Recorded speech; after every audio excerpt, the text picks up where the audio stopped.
பத்திரிகை நண்பர்களுக்கு வணக்கம். இன்றைய தினம் திராவிட முன்னேற்ற கழக அரசு 2026-27 இடைக்கால நிதிநிலை அறிக்கையை இன்றைக்கு சட்டமன்றத்தில் தாக்கல் செய்துள்ளது. கடந்த 5 ஆண்டுகளாக தமிழக மக்களை வாட்டி வதைத்த திராவிட மாடல் என்ற பெயரால் நடத்தப்பட்ட ஏமாற்று மாடல் திமுக அரசு தனது கடைசி பட்ஜெட் பேரவையில் தாக்கல் செய்துள்ளது.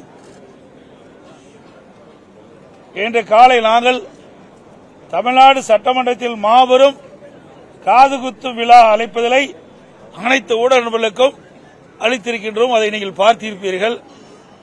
எந்த அளவுக்கு இந்த அரசு மக்களுக்கு காதுகுத்து என்பதை நாட்டு மக்கள் அறிய வேண்டும் என்பதற்காக இந்த அழைப்புதலை உங்களிடம் கொடுத்திருக்கின்றோம். நீங்கள் மக்களிடத்திலே கொண்டு போய் சேர்ப்பது உங்களுடைய கடமை என்று அன்போடு இந்த நேரத்தில் கேட்டுக்கிறேன். 2021ஆம் ஆண்டு திராவிட முன்னேற்ற கழகம் சட்டமன்ற பொதுத் தேர்தலும் போது 525 அறிவிப்புகள் வெளியிட்டாங்க. இதுவரைக்கும் 4 ஒரு அறிவிப்பு கூட நிறைவேற்றவில்லை. அதில் முக்கியமான பல அறிவிப்புகள் இன்றைக்கு அரசு ஊழியர்களுக்கு பழைய ஓய்வு திட்டத்தை நிறைவேற்ற என்று சொல்லி, ஆனால் அதுக்கு மாறாக பங்களிப்பு ஓய்வு திட்டத்தை தான் அறிவிச்சிருக்கிறாங்க.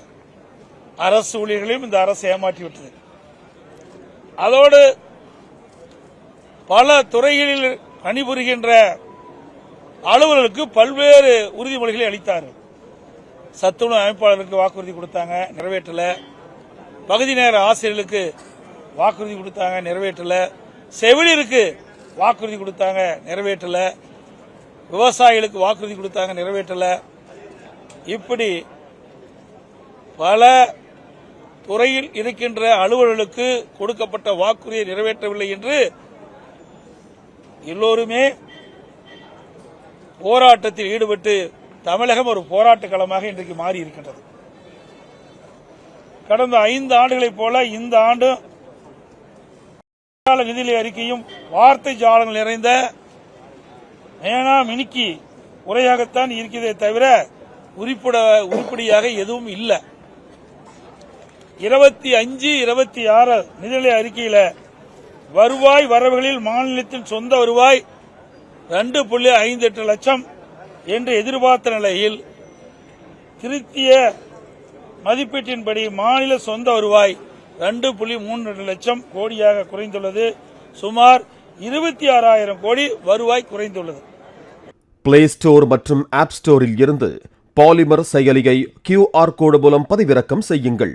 செய்திகளை உடனுக்குடன் பெறுங்கள்.